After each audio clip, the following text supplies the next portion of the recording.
May is a psychological horror about a socially awkward woman traumatized by a difficult childhood and her increasingly desperate attempts to connect with the people around her.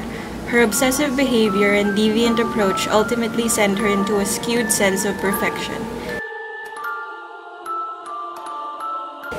May Dove Kennedy suffered a troubled childhood because of her lazy eye.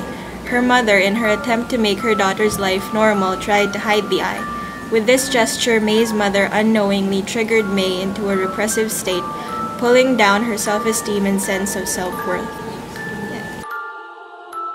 According to Julia Kristeva's Powers of Horror, the subject's first contact with authority is with the maternal authority when the child learns through interaction with the mother about its body. The shape of the body, the clean and unclean, the proper and improper areas of the body, called a primal mapping of the body, which she calls semiotic. Her only true friend, a glass-encased doll named Susie, which was given to her by her mother on her birthday, keeps her company. Her mother tells her if you can't find a friend, make one. The movie then represents May as a lonely, weird young woman cutting the details of her spiteful puberty. She works in an animal hospital and assists the veterinarian in surgeries, sewing operated animals most of the time. She also sews all of her clothes. She finds pleasure in the macabre and she fantasizes about body parts. This predetermined deviancy separates her from the society. The patriarchal society dictates this perception on how the society should refuse women of their drives, thus suppressing their self-assertion and creativity and containing her into a subordinate role in our society. It is a common notion that this activeness or power is usually associated to the male gender only. Women are defined not only as inferior to men, but as other, as different, deviant, and even monstrous. May is a horror film and fulfills the notion that the true subject of the horror genre is the struggle for recognition of all that our civilization represses or oppresses. For Robin Wood in his article, American Nightmare, central to the effect and fascination of horror films is their fulfillment of our nightmare wish to smash the norms that oppress us and which our moral conditioning teaches us to revere. Going back to May, in her attempt to find belongingness in the society, she goes out into the world and meets people. She meets mechanic Adam Stubbs, with whom she develops a crush on, and then she mingles with her lesbian colleague, Polly, who has a sort of attraction for her. She gazes at them and treats them as newfound friends.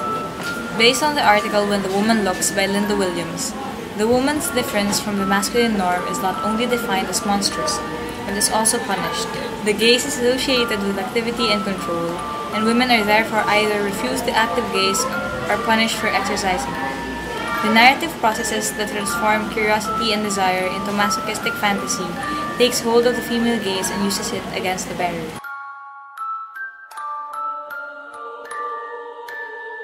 With this, she starts to dwell on an isolation-induced madness and returns back to Susie, who is accidentally broken in a show-and-tell in an orphanage. Deranged, she decides to build a friend for herself, using the best parts her friends can offer. The monster in her emerges and creates a doll of her own, which crosses the border between human and inhuman, dead and alive. Barbara Creed says in her essay, Horror and the Monstrous Feminine, the place of the abject is the place where meaning collapses. The place where I am not. The ultimate in abjection is the corpse. It signifies one of the most basic forms of pollution, the body without a soul. The concept of a border is central to the construction of a monstrous in the horror film. That which crosses or threatens to cross the border is abject. The function of the monster remains the same, to bring about an encounter between the symbolic order and that which threatens its stability. This is also the central ideological project of the popular horror film, purification of the abject through a descent into the foundations of the symbolic construct. In this way, the horror film brings about a confrontation with the abject, in this case, both May and the doll she made, in order, finally, to eject the abject and redraw the boundaries between the human and non-human. As a form of modern defilement rite, the horror film works to separate out the symbolic order from all that threatens its stability, particularly the mother and all that her universe signifies. The monster is, of course, much more protean, changing from period to period as society's basic fears clothe themselves in fashionable or immediately accessible garments, rather as dreams use material from recent memory to express conflicts or desires that may go back to early childhood. Popular films then respond to interpretation as at once the personal dreams of their makers and the collective dreams of their audiences, the fusion made possible by the shared structures of common ideology.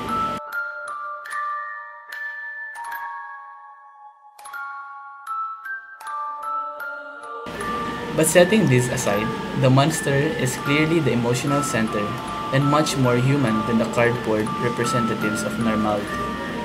May was the only truly human person in the movie, and it was through the monstrous actions she committed that her humanity shone through.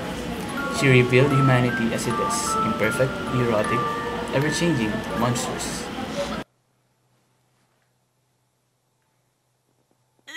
Save me! I want